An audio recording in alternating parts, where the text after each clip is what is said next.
संक्षिप्त बात हम कह दें,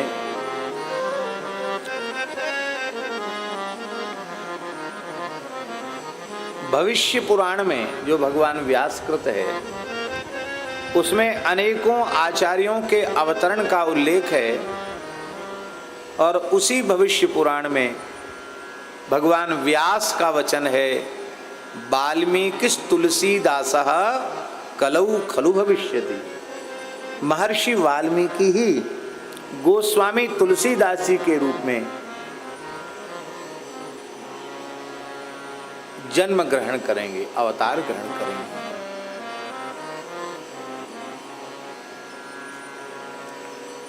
लगभग 500 वर्ष पूर्व रामचरितमानस के प्राकट्य काल का ही ग्रंथ है श्री भक्तमाल, और दोनों ग्रंथ एक ही संप्रदाय के महापुरुषों के द्वारा प्रकट किया हुआ है।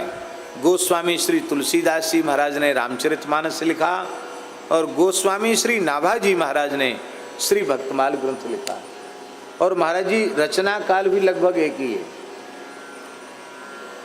मानस जी का रचना काल संबत 1631 करहूं कथा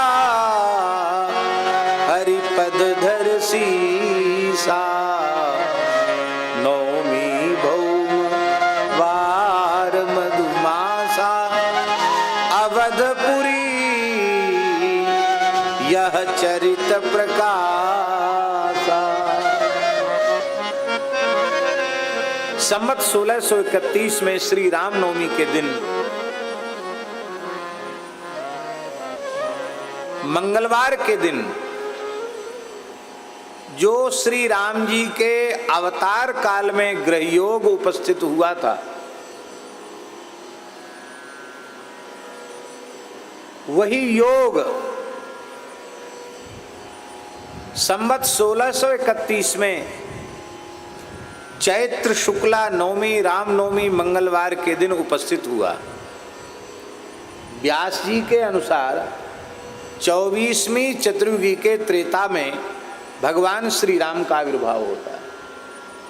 प्रायः लोग यही समझते हैं कि वर्तमान 28वीं चतुर्युगी के त्रेता में राम जी का आविर्भाव, ऐसा नहीं है। महाभारत और स्कंद पुराण, पद्म पुराण, ब्रह्मांड पुराण, ब्रह्मवैवर्त पुराण, अनेक पुराणों में हमने ये देखा है, कहीं हमने अलग से लिख के भी रखा है, चतुर्विंशति 24वें त्रेता में राम जी के अवतरण को भगवान व्यास ने माना। इस वर्तमान चतुर्युगी के त्रेता का रामावतार नहीं है, 24वीं चतुर्युगी के त्रेता का श्री राम जी का अवतार है।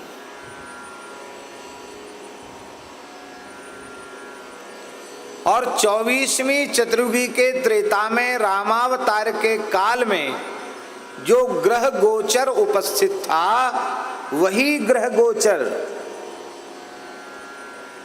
एक साथ उपस्थित हुआ संवत 1631 में, जब गोस्वामी जी ने श्री रामचरितमानस को प्रकट किया।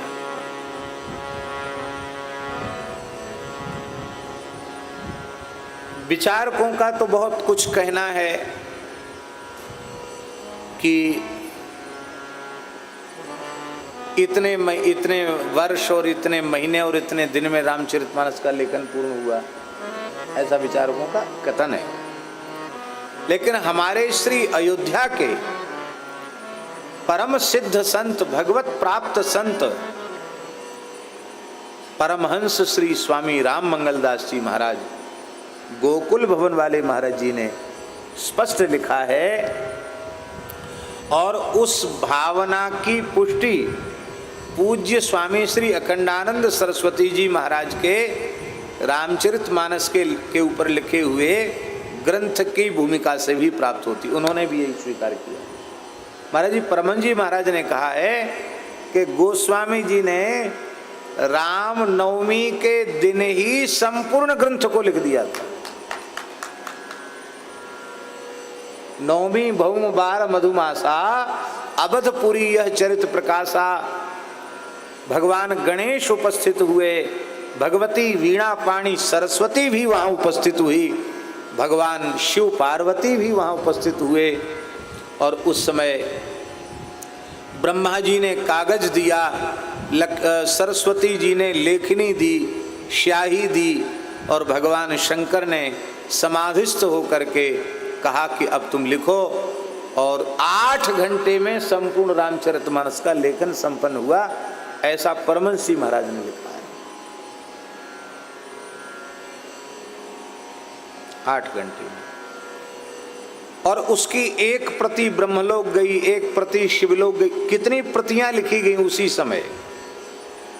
सिद्ध पुरुषों के लिए, देवताओं के लिए भी कुछ भी कठिन 5 प्रतियां।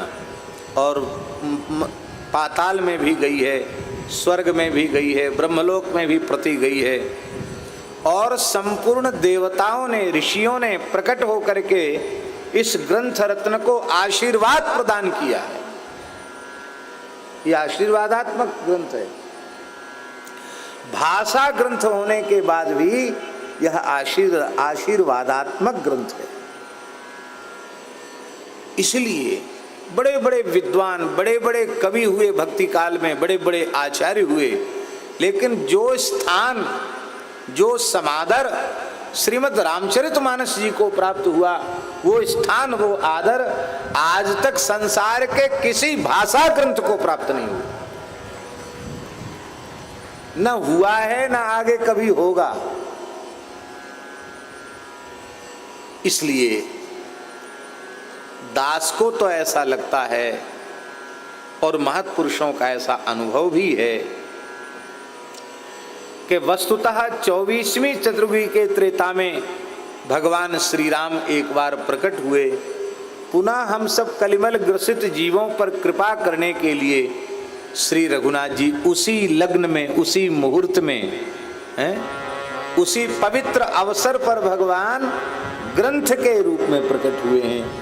इसलिए रामचरितमानस के रूप में संवत 1631 के मंगलवार को साक्षात श्री रघुनाथ जी का ग्रंथावतार हुआ है।